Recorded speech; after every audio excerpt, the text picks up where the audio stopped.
Alhamdulillahi Rabbil Alamin, wal aqibatu lil muttaqin, wa la udwana illa 'alal zalimin. Asyhadu an la ilaha illallah wahdahu la syarika lah, wa asyhadu anna Muhammadan 'abduhu wa rasuluh. Allahumma salli wa sallim wa barik ala sayyidina Muhammad wa ala alihi wa sahbihi ajma'in. Amma ba'du. Daripada Anas bin Malik radhiyallahu ta'ala anhu meriwayatkan secara marfu', yakni secara langsung kepada Nabi Muhammad sallallahu alaihi wasallam. Baginda bersabda, "Thalathun munjiyatun khasyatullahi ta'ala fis sirri wal 'alaniyah, wal 'adlu fil ridha wal ghadab, wal qasdu fil faqri wal ghina, wa thalathun muhlikat hawa muttaba'un wa syuhun muta' wa ijabul mar'i bi nafsihi." Maksudnya, 3 perkara yang menyelamatkan. Yang pertama, takut kepada Allah Ta'ala sama ada dalam sembunyi atau terang-terangan, adil ketika redha dan marah. Dan yang ketiga, berjimat cermat ketika fakir, miskin dan kaya. Dan 3 perkara yang membinasakan. Yang pertama, hawa nafsu yang diikuti. Yang kedua, orang yang kedekut ditaati.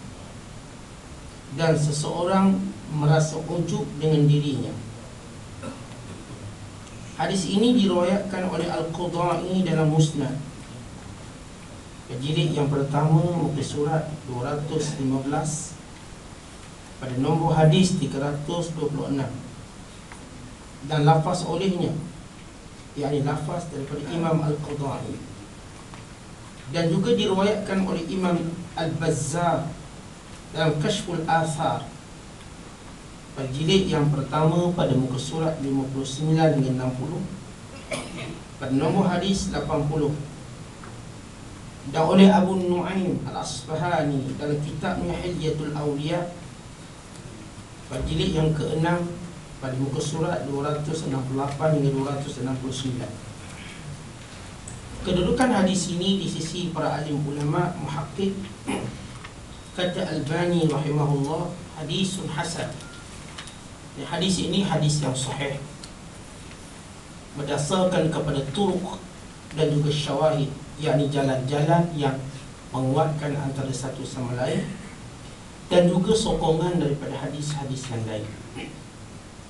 Pengajaran hadis, menurut Abu Lais As-Samarqandi, siapa yang ingin mengikis rasa ujub, sombong, bangga dengan amal, maka hendaklah melakukan 4 perkara.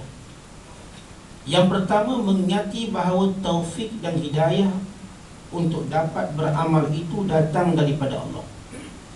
Maka dengan perasaan itu, ia akan sibuk bersyukur kepada Allah Subhanahu Wa Taala dan tidak berbangga dengan amal dirinya.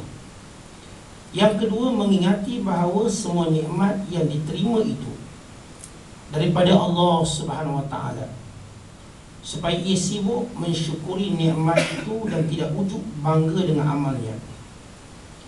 Yang ketiga, takut tidak diterima amalnya. Takut tidak diterima amalnya, sebab bila ia khawatir amalnya tidak diterima, maka ia tidak dapat berbangga-bangga dengan amalan itu. Yang keempat, mengingati selalu dosa-dosa yang pernah dilakukan dahulu, sehingga khawatir kalau dosa-dosa itu lebih banyak daripada kebaikan-kebaikannya. Maka bila ia memikirkan yang demikian, maka tidak dapat ujub membangga diri. Maka tidak dapat ujub membangga diri, dan tidak ada perasaan ujub dan sifat berbangga diri. Muslimin yang dirahmati Allah sekalian, hadis ini menerangkan kepada kita tentang sifat-sifat yang boleh menyelamatkan kita, yakni menyelamatkan kita daripada azab Allah.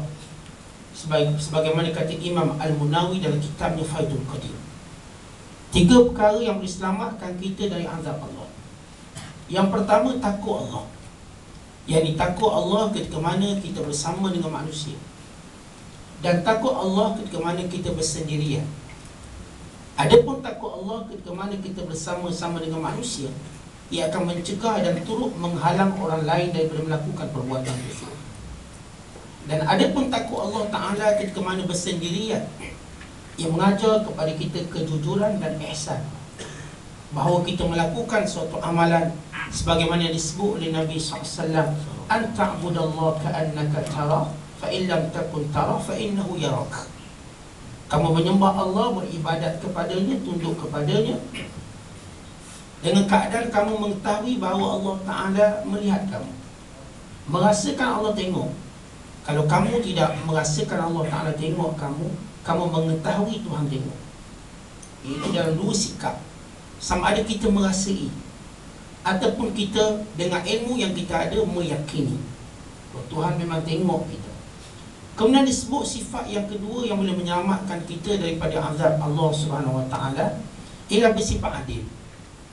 Sama ada dalam keadaan kita suka ataupun dalam keadaan kita marah. Saudara, tidak sukar untuk kita adil ketika mana kita suka, tapi ketika mana kita marah macam mana? Adakah kita mampu bersikap adil?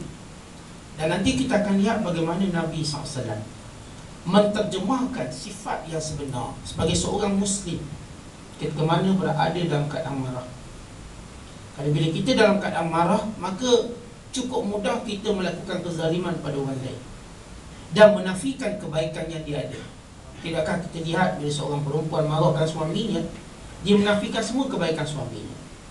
Dan tidakkah kita melihat dan mendengar bila lelaki berbalah dengan isteri dia, suami berbalah dengan isterinya, maka dia menafikan segala kebaikan isteri-isterinya? Maka ini menunjukkan marah perlu dikontrol dan dikawal, sehingga ia tidak boleh mengeluarkan kita daripada bersikap adil dan menghukum seorang dengan hukuman yang adil, sama ada dia tok qadhi, dia tok hakim, atau dia orang yang mempunyai kuasa, seperti suami, seperti bapa misalnya. Ini sifat yang kedua. Dan sifat yang ketiga, yang ini yang ditekankan oleh sifat yang ketiga ialah sifat bersederhana ketika mana fakir dan ketika mana kaya. Maksud bersederhana di sini berjimat cermat. Berjimat cermat artinya bijak berbelanja. Al-qasdu di sini maknanya seorang melakukan sesuatu dengan ada tujuan. Kita memanglah kaya, tapi kalau beli kereta sampai 3-40 buah tak ada tujuan langsung, maka ini tidak ada sifat al-qasdu. Al-qasdu maknanya kita ada matlamat. Orang miskin pun sama, bila berbelanja dia ada matlamat. Matlamat apa? Jangan sampai ada matlamat pun tak nak belanja, takut habis duit. Artinya bila kita berbelanja, orang beriman, dia ada matlamat. Matlamat itu menjadikan dia akan berjimat cermat. Dan tiga perkara yang dilarang oleh Nabi SAW dan membinasakan kita. Pertama, hawa nafsu yang diikuti. Dan kita tahu hawa nafsu sampai peringkat dia boleh jadi Tuhan. Firman Allah Ta'ala, afara'aita man ittakhadha ilahahu hawa. Tidakkah kamu melihat orang yang menjadikan hawa nafsunya Tuhan? Maknanya Allah Ta'ala sebut sampai peringkat hawa nafsu menjadi Tuhan.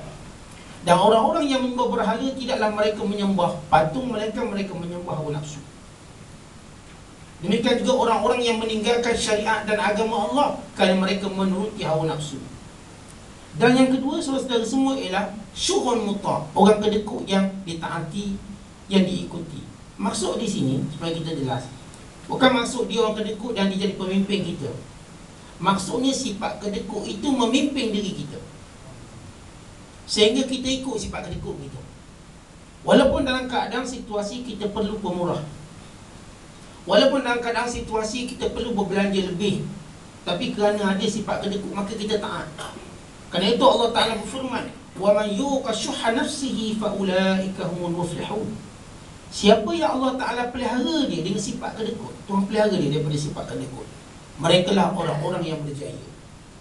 Dan bagaimana dalam surah ini Allah Ta'ala menggambarkan sifat orang-orang Ansar yang amat pemurah. Pemurah mereka luar biasa, sehingga pemurah itu yang menjadi ketua dalam hidup mereka.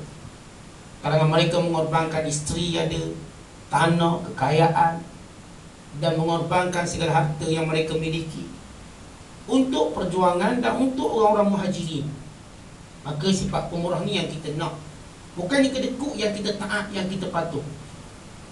Lalu seorang itu dinamakan kedekut bila dia berada dalam dua keadaan.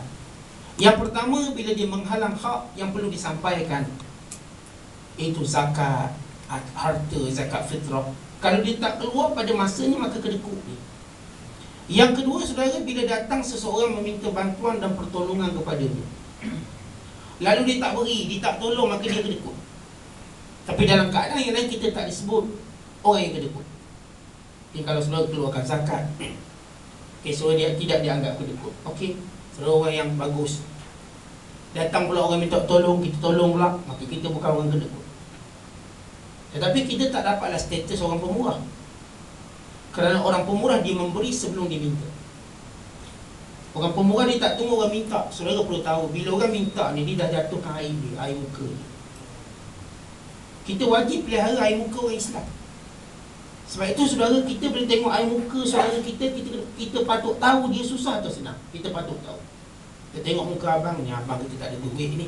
Jangan tunggu dia minta, kan dia akan mengairkan diri. Terutama kita adik, malulah dia minta. Terutamanya misalnya dia orang yang kuat pegangan agamanya, dia pasti maruahnya tinggi. Takkan dia nak minta. Nanti orang tengok ustaz cinta dunia minta. Tengok orang ni belajar agama tinggi tapi cinta dunia. Demikian juga orang-orang miskin. Jangan sampai disebut saya miskin, walhal kita tengok dia dah tahu. Dan orang yang memberi sebelum dia meminta, berarti dia buat dua benda. Pertama, dia jaga maruah orang tu. Jadi orang ni dia takkan rasa saya tak minta pun, tapi orang bagi lah, kan dia ada maruah. Tidak, Allah saya terpaksa buat rayuan nak dapat ni. Orang dengar, oh sedih, kena minta sampai macam tu. Tunggu daripada subuh, tengah hari buat dapat. Okay, kita nampak maruah ni dipermainkan. Maruahnya dipermainkan, kena beratur. Pernah cuma dapat cek kosong, kena tukar pula. Dipermain-mainkan. Jadi dalam menjaga maruah orang beriman, yang mampu jaganya orang pemurah. Sebab itu Nabi SAW tak pernah buka mulut, abakar ulu cepat. Tak pernah buka mulut, ya abakar tak ada duit ni, sini. Tak. Abakar mengetahui keperluan Nabi SAW. Sehingga Nabi kata tidak ada harta yang diberikan kepadaku melainkan aku dapat membalasnya, melainkan harta awak aku tak boleh balas. Kan dia terlalu cepat. Dia terlalu cepat memahami apa yang Nabi SAW inginkan. Kerana itu Abu Bakar ni seorang yang amat pemurah, yang dipuji oleh Allah. Allah Ta'ala puji dia dalam surah Al-Lail, bagaimana sifatnya memberi harta dengan tujuan membersihkan jiwanya, yang melakukannya illa ibtigha'a wajhi rabbih, untuk mencari keredaan Allah SWT, tidak yang lain. Ini kehebatan Abu Bakar Siddiq, dan juga ini patut kita buat. Jangan tunggu orang menjatuhkan air mukanya sendiri untuk minta bantuan dengan kita, terutamanya orang dekat dengan kita. Abang kita, adik kita, ipar kita, mak kita, ayah. Jangan ayah telefon ni, ayah tak ada duit ni, sedih. Nampak no anak tak faham. Patutnya kita tengok muka ayah, tahu ayah tak ada duit ni. Tengok muka mak tak ada duit ni. Tengok bila mak nak betulkan rumah ni, mesti mak nak duit banyak. Terus. Artinya kalau kita berkemampuan. Kalau kita tunggu orang minta, saudara, bukan kita katakan kita tak pemurah, tapi tidak terlalu pemurah. Sebab kita tak jaga maruah ni. Kita cuma beri apa yang dia nak, tapi maruah kita tak jaga. Kelak mungkin orang ada yang mempermainkan maruah dia. Dia tu suka minta tu, kaki minta. Walau dia minta dengan hak, dengan kesukaran-kesusahan. Kemudian yang menjadi fokus kepada perbahasan penulis kita ialah sifat ujub. So apa makna ujub? Di mana pengarang kita menyebut cara menangani sifat ujub. Pertama kita kena faham apa maksud ujub. Al-Imam Al-Qurtubi rahimahullah ketika mana menyatakan makna ujub, kata beliau, mulahazatun laha bi'ainil kamal wa istihsan ma'anisyani minnatillahi tabaraka wa ta'ala. Seorang yang melihat dirinya cukup sempurna dan melihat dirinya cukup baik, sehingga dia lupa akan kurniaan Allah Ta'ala padanya. Artinya dia nampak dirinya hebat, dirinya bagus, tanpa dia relatekan, hubung kaitkan dengan kurniaan Allah padanya. Okey, contoh dia nampak dia sihat. Tengok aku sihat, penjagaan makanan aku bagus, memang aku keturunan ni bagus. Dia lupa bahawa Allah yang beri dia sihat. Misalnya dia kaya, tengok keturunan aku, otak belega, belaka, meniaga apa pun jadi, meniaga kertas pun jadi emas. Apatah lagi meniaga emas, hebat. So hubung kaya dengan Allah, rupanya Allah yang beri saya kaya, supaya kita tak jadi macam Qarun. Artinya apapun kesempurnaan yang ada pada diri kita, yang pandai cakap, yang penuh ilmu di dada, yang suara lunak, suara merdu, suara sedap, yang kaya raya, yang pemurah, yang kuat, yang gagah perkasa, hubung kaitkan semua nikmat ini dengan kurniaan Allah pada kita. Seorang khalifah Islam terkenal, sebagaimana kata Ibnu Katsir dalam kitabnya Al-Bidayah wan Nihayah, iaitu Khalifah Mu'tasim Billah. Khalifah Mu'tasim Billah di antara khalifah terakhir dinasti kerajaan Abbasiyah. So dia cukup gagah. Pernah satu ketika dia panggil menteri dia, sini kau gigit tangan aku. Dia suruh gigit, dan menteri dia gigit kuat-kuat, tak sakit langsung. Dia punya gagah, saudara. Dalam peperangan menentang Rom dinamakan peperangan Amuriah, satu peperangan yang cukup popular, bila seorang perempuan dimalukan di dalam pasar Amuriah, pasar Rom, didedahkan, diaibkan auratnya. Lalu perempuan ini pun menjerit panggil khalifah Islam, "Wah Mu'tasimah, aduhai Mu'tasimah, tolonglah aku." Seorang Islam yang duduk kat pasar tu dengar, dia tolong perempuan ini, dia mati bunuh. Yang seorang lagi tengok, dia cepat-cepat pacu kudanya balik ke Baghdad, beritahu kepada khalifah seorang perempuan Islam diaibkan di pasar Rum. Maka Mu'tasim bangun daripada kerusinya sambil berkata, "Wah ummah, wahai ibuku, aku datang." Dia terus himpun bala tentera menghancurkan bandar Amuriah. Dia sendiri pimpin, dia cukup gagah, tapi matinya usia 30. Gagah mau 30 mati dah. Artinya kesempurnaan kekuatan yang luar biasa. Ingat, ini kurnia Allah. Bukan makna gagah tak mati. Benar dia menang dalam medan peperangan, tapi bukan makna ajalnya tak sampai-sampai. Kerana ada orang mungkin berbangga usia dia panjang.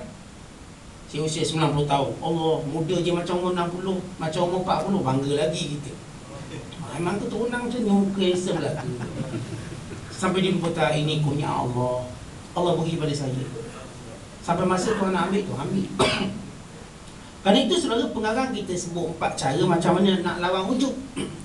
Ujub perasaan yang kita rasa sempurna sehingga kita lupa nikmat Allah. Kita tak hina orang. Kalau kita hina orang, namanya riak. Dan kalau kita cakap pula terang-terang, namanya takabur. Dan kalau kita seronok pula orang cakap kemuliaan kita, namanya sum'ah. Ini 4 istilah berbeza-beza. Sum'ah maknanya kita minta benda-benda baik kita diperdengarkan oleh orang. Orang ni cerita sini, kita pemurah, dengar apa komen orang? Terus dengar, bagus dia pemurah, seronok, kembang dada kita. Rupanya satu bibi you dah tahu saya hebat. Okey, terus maka ini namanya sum'ah. Dia seronok cerita baik, tapi kalau cerita benda negatif, dia mula berubah muka, mula rasa macam tak selesa. Kerana dia suka sum'ah. Sum'ah memperdengarkan benda kebaikan dia. Dia tak ada nunjuk-nunjuk, tapi dia seronok kalau orang cakap benda baik dia, walaupun benda tu tak ada kat dia. Seronok dia, dia tu bagus, malam kiam mulai tak boleh tinggal, walah tak pernah bangun subuh. Apa dia semua seronok tengok. Wali, memang sifat wali terakhir, macam tu lah. Kita rasa, ini namanya sum'ah. Adapun riak saudara, bila kita mula menghina orang, tengok aku tak macam ni, tapi kita tak cakap terang-terang. Dalam hati dia tak riak. Tengok saya bagus, jiran sebelah tak ada harap, saya bagus. Hina tu dalam hati. Tetapi takabur, kita nyaringkan suara kita. Saya lebih baik pada dia, saya lebih bagus pada awak. Maka ini takabur. Kita perdengarkan suara kita pada semua orang. Jadi saudara kena bezakan. Ujub ni syok sendiri. Saudara, kalau kita rasa kita hebat, mulia, alhamdulillah, saya nampak saya ni makin lama makin pemurah, ini kurniaan Allah, itu bukan ujub. Itu namanya berbangga dengan nikmat Allah. Yang ini yang berlaku pada ulama-ulama Islam kita.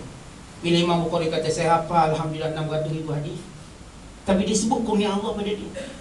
Tidaklah saya letak satu hadis melainkan saya solat 2 rakaat. Ia menunjukkan taufik Allah pada dia. Sampai dia boleh letak hadis. Imam Ahmad menyatakan, saya menghafal 1 juta hadis. Dia bukan riak, dia berbangga dengan nikmat Allah Tuhan beri pada dia. Al-Imam Yahya Ma'in berkata, aku menulis hadis dengan tanganku sebanyak 1 juta hadis.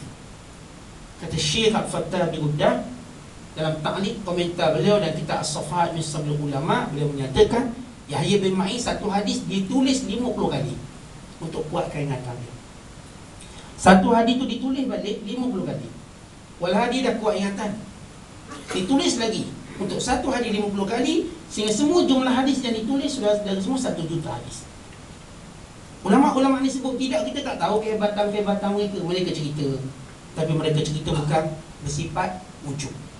Kerana wujud melupakan nikmat Allah, merasakan kemampuan diri sendiri, merasakan ini peluh sendiri, tulang pak kerak sendiri. Tetapi seorang yang menyebut dengan nikmat Allah, Tuhan pun mudahkan siapa Quran. Seorang orang alim Melayu kita, itu Syekh Muhammad Nur, bekas mufti Kelantan, almarhum mufti Kelantan, sebelum sekarang, sebelum Datuk Hasbullah, di mana beliau pergi ke Mesir dalam masa 6 bulan. Di Syubra boleh hafal Quran 6 bulan 30 juzuk. Walaupun dah masa start ngapal tu tua dah, tapi Allah permudahkan. Maka dia menyebut nikmat, dia cerita ke orang sebagai satu apa? Kurnia Allah pada ini. Alhamdulillah, Allah jadikan saya mudah. Saya boleh hafal Quran dalam masa 6 bulan dengan siap qiraat sekali. Maka dia di antara mufti paling alim di Malaysia satu ketika dahulu. Kehebatan beliau. Maka ini artinya ulama-ulama cerita kelebihan mereka, saudara, kerana menyebut kurnia Allah pada dia. Bukan kerana dia nak bangga, awak bukan macam saya hebat, tak. Kerana nikmat Allah pada dia. Maka kita perlu bezakan. Kalau tidak, kita pun kata Imam Syafi'i pun riak, kita kata Imam Syafi'i pun wujud, kita akan kata semua ulama wujud sebab mereka cerita kelebihan mereka. Tapi kita ingat bahawa mereka bila cerita kelebihan, mereka sebut tentang nikmat Allah. Allah beri nikmat pada saya. Mereka tak kata saya, mereka tak kata saya yang hebat, tengah melupakan minnatullah, nikmat Allah pada mereka. Sebab itu 4 perkara ni cukup cantik untuk kita ingat selalu. Bila datang rasa syok, pertama, ingat taufik hidayah untuk kita beramal ni datang dari Allah. Hari ni kita boleh sujud kerana taufik ini datang daripada Allah. Hari ni kita boleh hadir kuliah kerana taufik daripada Allah. Hari ni kita boleh bangun malam kerana taufik daripada Allah. Hari ni kita mampu bersedekah sehingga langsung tak rasa sayang pada harta, taufik itu datang dari Allah. Dia bukan datang daripada kita. Maka kita bersyukur supaya kita tak syok sendiri atau wujud. Yang kedua, kita kena ingat bahawa nikmat yang kita dapat semua dari Allah. Yang tadi taufik untuk buat baik, kekuatan kita. Yang ni saudara ialah nikmat semuanya dari Allah. Kalau saya nak bangga muka saya lawa, muka ni Tuhan bagi kepada saya, ini nikmat Allah. Kalau saya nak bangga dengan usia saya panjang, usia ni Allah bagi. Harta ni Allah bagi, bukan harta saya, Allah bagi harta ni. Allah yang beri, Allah yang suruh saya sedekah, Allah bagi pahala. Kan saya cuma transit, saya cuma menyempurnakan amanah Allah. Harta milik Allah, dia beri kat saya, kemudian dia minta pinjam pula dengan saya. Macam kita berilah, kita beri kereta ke orang, kita pun minta pinjam kereta. Takkanlah orang yang kita beri kereta tu kedekut, tak boleh, ini kereta saya, kan saya bagi awak. Tak mungkin dia akan kedekut bila dia melihat itu nikmat Allah. Jadi kita ada lihat cerita dalam hadis dalam Sahih Bukhari dan Muslim dan yang lain-lainnya, kisah 3 orang yang macam mana tahu nikmat itu semua datang dari Allah. Kisah orang buta, orang sopak, dan juga orang botak. Bagaimana ketiga-tiga ini diuji oleh Allah. Datang kepada orang yang botak, maka diuji oleh Allah. Malaikat tanya, Tuan, apa benda yang Tuan paling suka? Pastilah rambut. Tak malu saya kepala botak. Kemudian malaikat menyapu kepalanya, maka tumbuh rambut. Hebat pada Yunnan lagi, sapu je. Kemudian minta dan ditanya, harta apa yang paling Tuan suka? Jawabnya unta. Maka malaikat beri dia unta dengan nikmat Tuhan berikan. Akhirnya unta ni sebenarnya diberi unta dan bunting, maka beranak pinak unta. Banyak dia ada unta dan tubuh badan sudah sihat. Datang jumpa orang sopak. Apa Tuan paling suka? Kulit yang baik. Kulit yang baik. Kemudian malaikat pegang sapu, maka baik. Harta yang apa yang Tuan suka? Lembu. Maka dia beri lembu yang bunting. Akhir lembu ni beranak pinak sehingga satu wadi, satu lembah. Datang jumpa orang buta. Apa yang Tuan paling suka? Mata yang celik supaya saya dapat lihat isteri saya, anak saya, mak bapak saya. Maka malaikat menyapu matanya, dia dapat melihat. Harta apa yang Tuan suka? Kambing. Maka diberikan kambing bunting, maka beranak pinak kambing. Maka malaikat datang sekali lagi untuk uji. Bila datang jumpa si botak, Tuan, saya musafir terputus bekalan. mau diberi sedikit seekor kenderaan dan juga sedikit makanan, maka kata si botak ini tak boleh. Sebab apa? Tak cukup. Semua benda ni ada keperluan saya. Saya tak boleh bagi ke orang. Semua perlu ni, saya nak guna belaka ni. Tuan, bukankah Tuan dulu botak, lalu Allah tumbuhkan rambut? Mana? Dulu memang keturunan saya berambut belaka. Ya, di kufur nikmat. Bukankah dulu Tuan miskin? Tak, saya warisi kekayaan daripada ayah saya. Dia berdusta. Akhirnya kata malaikat, kalau Tuan bohong, maka Tuan kembali macam asal. Maka kembali kepalanya botak. Bila unta-unta semuanya mati, maka kepala pun botak. Dapat balik apa yang dahulu dia diuji oleh Allah. Pergi jumpa orang sopak, sama nadanya. Pergi jumpa si buta. Apa kata si buta? Bila dia kata, Tuan minta sikit bekalan untuk saya bermusafir, seekor 2 kambing. Kata beliau, kamu nak ambil semua pun ambil lah. Itu nikmat Allah bagi pada saya. Saya dulu miskin, saya dulu sakit. Dan hari ni kalau ada orang macam saya, orang macam awak ni, yang dahulu saya pernah alami, kalau Tuan nak ambil berapa pun ambil. Seorang ni menyedari nikmat itu dari Allah.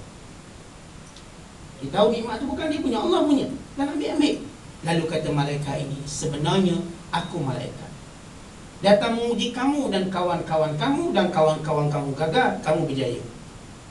Dalam hadis ini menceritakan bahawa sifat orang beriman mengetahui semua yang ada kat tangan kita nikmat Allah. Tuan boleh ambil saudara-saudara semua. Berapa banyak orang kaya sudah bankrupt.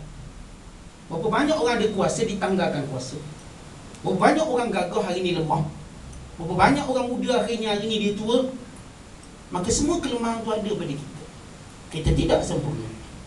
Dan yang paling bagus pada disebut oleh ulama, ini menunjukkan bahawa pekerjaan boleh mencorakkan budi pekerti. Yang bela unta ni perangai dia keras. Yang bela lembu lebih kurang lah. Yang bela kambing ni saya jiwa dia lembut. Sehingga kata ulama, siapa yang mau jiwanya lembut, maka bela kambing. Bela kambing, kambing barakah. Kalau anak suruh ada ke hati, suruh dia bekerja bela kambing 4 bulan, InsyaAllah hati dia lembut. Nanti kalau saudara interaksi dengan toke lembu, toke unta, toke kambing, lain cara dia. Tapi kalau dia bela 3-3, berat payah sikit lah. Dia bela belaka 3-3, dia campur-campur lah perangai dia. Dalam hadis Bukhari dan lain-lainnya, Nabi SAW menyatakan, Ma ba'athallahu nabiyyan illa wa qad ra'al ghanam. Tidak ada Nabi yang diutuskan melainkan mereka ditugaskan dahulu menjaga kambing. Mesti ada sebab. Tidak mungkin Nabi ni secara tak sengaja ternak kambing. Tak mungkin cara tak sengaja. Pasti ada sebab. Pasti jiwa kambing ni, so perangai kambing membentuk kita. Jadi di sini cerita nikmat Allah dan juga cerita hubung kait pekerjaan dan akhlak kita. Sebab itu hati-hati dengan pekerjaan yang kita pilih. Kadang-kadang ada pekerjaan yang mendorong kita menipu. Dan jangan biarkan pekerjaan itu membentuk peribadi kita. Biar kita ada satu peribadi yang kukuh. Umpamanya kalau kita duduk kat pasar, orang yang duduk kat pasar ni saudara dah dididik dengan perangai keras, cakap kasar, maki hamu biasa. Dia macam zikir lah maki hamu tu. Orang kerja kat pasar, kita tahu ini budaya di pasar. Andai kata saudara nak masuk pasar, pastikan akhlak saudara cukup kuat. Tidak kita terpengaruh sama. Kalau kita nak masuk juga pasar, saya nak berniaga kat pasar, tak boleh. Pastikan perangai kita, akhlak kita kuat, maka masuk. Jadi kita tahu bila masuk, kita misalnya jadi kontraktor, kita tahu kontraktor mesti rasuah. Bila nak masuk saudara, kuatkan akhlak kita, supaya bila kita berurusan, kita tak rasuah.